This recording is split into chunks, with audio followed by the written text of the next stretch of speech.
Report story. Ochaco paced around her bedroom. Her shower with Izuku. She had dreamt of doing that for a while, but was this the right time for that?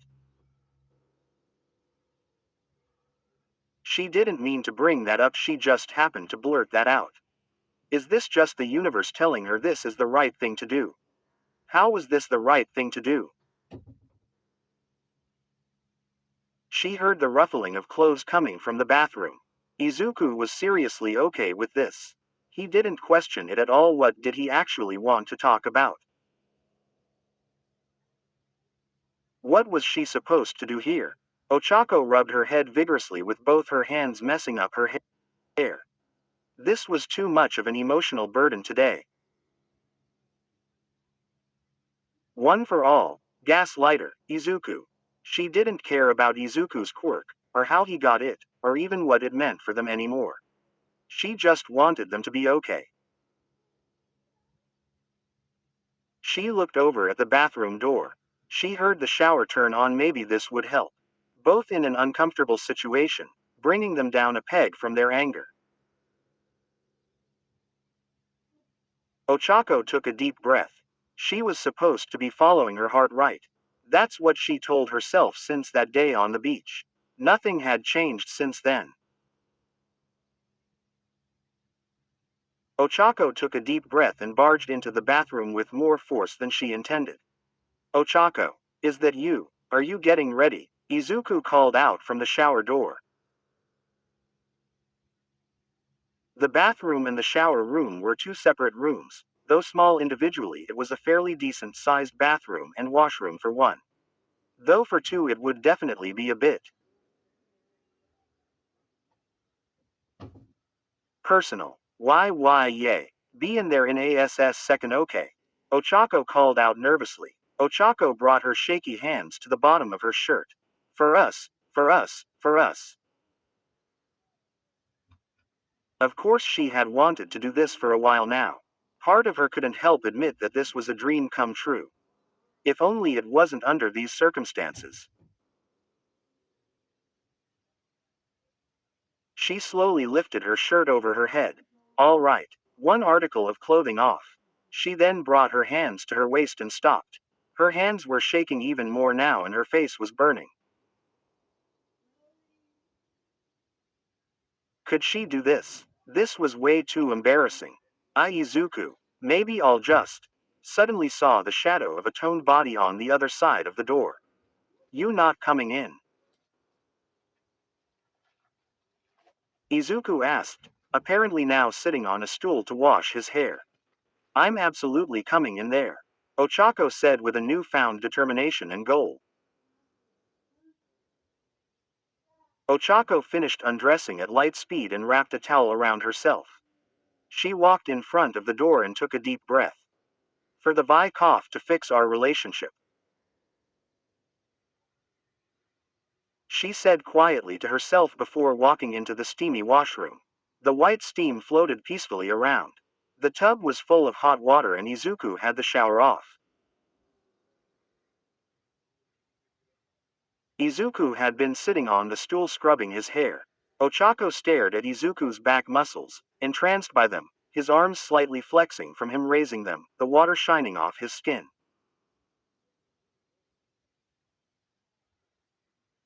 Ochaco, Izuku asked, starting to turn around. Ochaco snapped out her trance. Don't, she yelled, getting in close and crouching behind Izuku's back. Sorry, not ready yet.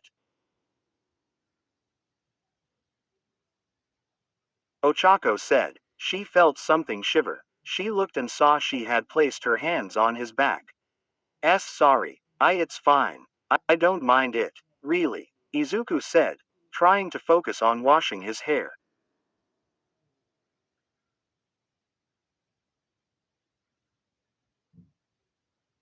H here, let me, Ochaco said, standing and running her fingers through Izuku's soapy hair.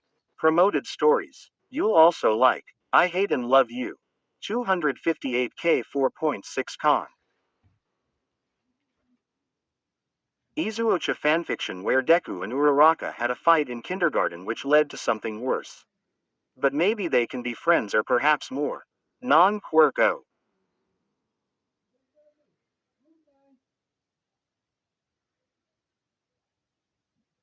Rated. Dream on B. K. Downwards arrow tip rightwards in which a jealous bachelor signs a deal with the devil in order to win over the heart of his first love.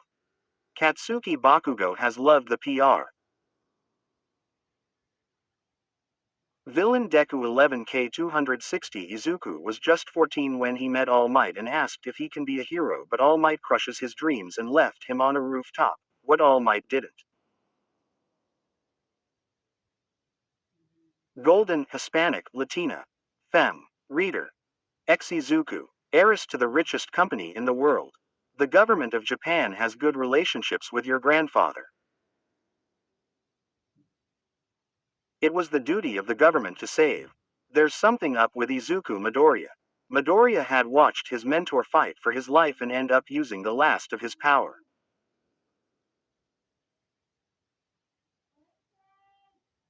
Now being the sole wielder of One for All, Izuku knows he needs to work. Symbol of Hope Izuku X Hair, named weapon of a true hero. This is the old version. The new rewrite can be found in Archive of Our Own, under a new name. Red Halo heroes today are corrupted by the quirkless lion unseen power. S1N. Kurayami has always lived in the shadows, pretending to be quirkless in a world that reveres power. Her secret isn't weakness, it's Mindweb, a terrifying ability. Izuku, can I turn the light off? Do you think we'll still be able to see? Ochaco asked, her fingers trembling as she tried to wash his hair. I think if you leave the bathroom light on and turn the washroom off, it'll be fine. Izuku said quietly. Ochaco got up and turned the washroom light off, light now only coming through the already textured glass door. Ochaco walked towards Izuku's back again, returning back to washing his hair, much more confidently. She guided her fingers across each strand of hair, massaging where she felt, tracing Izuku's locks, more memorizing their shape than actually washing. She calmed as she looked down at him. This felt right. Izuku closed his eyes and allowed the relaxation of Ochako's fingers take over. He had been incredibly embarrassed. But he knew she wanted to fix this by any means necessary, so he went along. His heart rate and breathing slowed, his mind cleared. The scent of Ochaco, the misty feeling along his body, the warmth of the girl behind him, the darkness of the room, the feeling of touch on his head. This was nice, refreshing even. The two of them sat in silence for a while, Ochaco, eventually using the shower head to wash the soap out of Izuku's hair. Would you like me to do your back? Ochaco asked softly. Izuku grunted. Ochaco poured wash into her hands and softly guided them along Izuku's shoulders and back.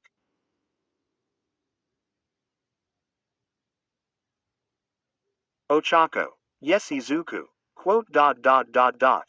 I'm sorry, Izuku said quietly. Ochako's already slow movements slowed even more. She shook her head, even though she knew Izuku couldn't see her.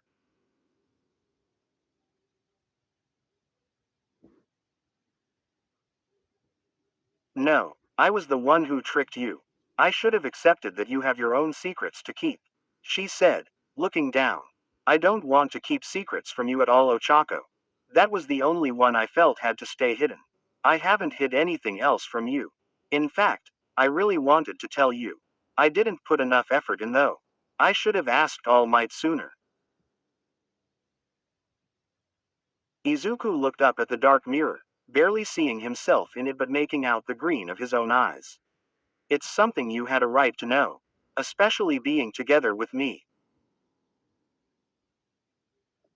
Izuku said. Izuku, I tricked you into telling me that wasn't right. I should have just openly asked you. Manipulation isn't something I should use.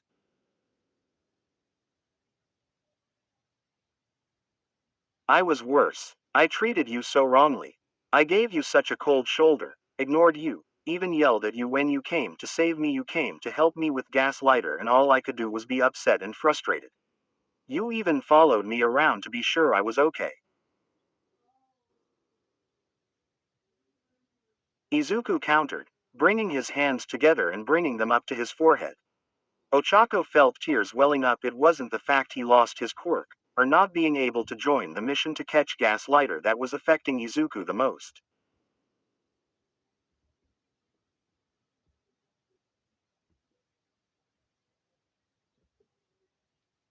It was their relationship. He cared. He still loved her. Ochaco wrapped her arms around Izuku, and leaned her body against him.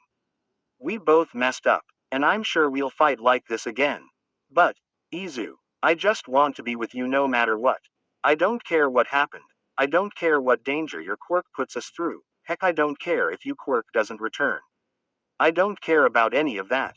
I just want to be with you. Ochako got up, letting her towel fall to the ground.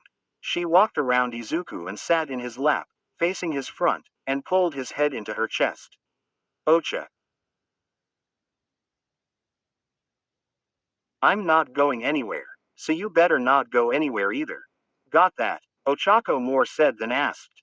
Izuku gave into Ochako, closing his eyes and rested against her warmth.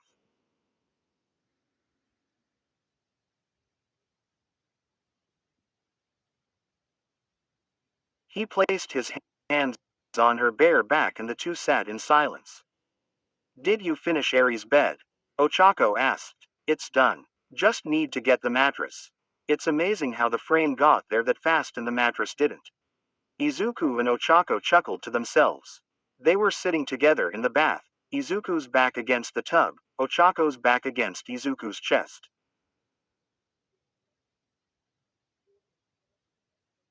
Quote.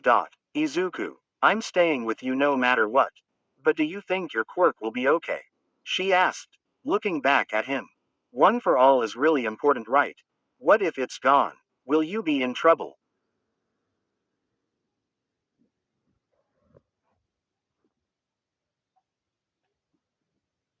Izuku smiled weakly at her. It's not fully gone. It's there. Before you arrived, I had already been hit with the drug. But I was able to use one for all once after that. It activated itself. The quirk is still there. The receptors are just damaged. I think mine might not be all the way damaged since one for all created them. Instead of a quirk destroying drug, it seems to act more like a receptor destroying drug. Izuku mumbled more to himself than Ochako. I might be able to still use it. Izu. You know what Izawa said. You can't join this fight. Ochako said, giving him a sad look.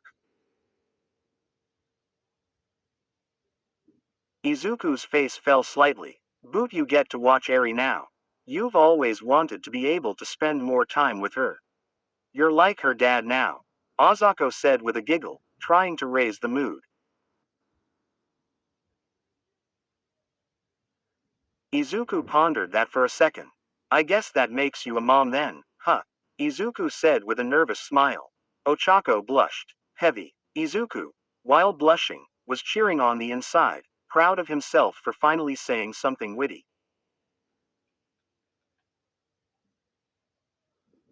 I guess it does.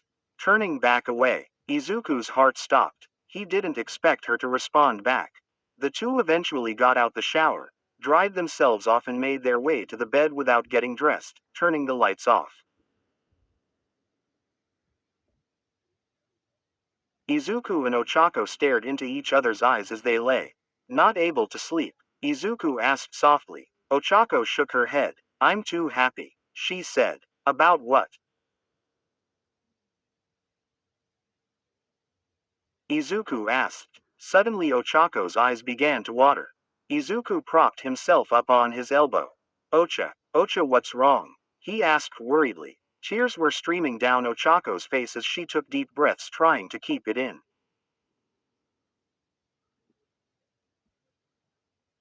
I was so scared. I thought you hated me. I didn't know what to do. What if I lost you? I can't go on without you. I need you. I. The floodgates broke. Ochaco had been holding them since they had arrived back from the school. Izuku, ignoring the fact that they were both exposed, wrapped his arms around her and stroked her hair as she cried. I'm sorry. I promise, Ochaco. I'm not going anywhere. I will never hate you. Ever. I love you. I'll love you too. Ochaco choked up, burying her face in his chest. Ochaco's tears soon dried, the two slowly falling asleep. Hours earlier, a door banged open to reveal a gas-covered man limping into the room. The room was dirty, pictures of heroes and students scattered across the floor. The older TV in the corner had nothing but static. Empty beer cans and empty cases were flung everywhere. The man grabbed the student profile picture of a green-haired boy and a brown-headed girl with his black glove-covered hands. Midoriya, Izuku, Uraraka, Ochaco, students of UA and the hero agencies. You will pay for taking away my chance at being rid of this fucking curse. The man grabbed the only full case from the room and walked out slowly, spilling a greening liquid on the ground as he walked. The man exited the apartment, bumping into a woman on his way out. Sorry, Sid, I didn't mean to. The man suddenly grabbed the woman by the jaw. Gasoline levitated out of a canister, now secured on the man's hip, splashing itself on the woman. Gas landed in her eyes. The woman closed them out of pain and fear, burning her retinas from under her eyelids. All I wanted was quirks to be no more. I didn't care about heroes or villains having them. He said quietly. The woman forced her now bloodshot eyes at him, still holding her by the jaw, unable to pull away. The so-called villains gave me a chance at a quirkless society, and the heroes took it away. He pulled the woman in close to his own face, his eyes almost as bloodshot as hers. Scratches and bloodstains on his face from the vehicle explosion he had been hit with earlier. Burn running down his ear and neck. Midoriya, Izuku, took it away. I will take away the hero society he loves so much. He took my dream. I'll take his with the powers the heroes protect. The man raised his fingers, bringing three of them together at the top of the woman's hair. The woman was doing her best to scream behind the man's mouth, but little was escaping. Who would hear her at this time of night? The man snapped. The woman's hair caught fire, soon to reach her gas-covered body. He forcefully threw her into the building, its floors covered with gasoline. The lady's flaming hair caught the liquid on the floor. The building burst into flames as the man limped away. I will be back for you. Midoriya. Kenlair here. Okay, so provocative scenes are actually like really hard to write. WHO new. Kenny boy. Where stories live. Discover now.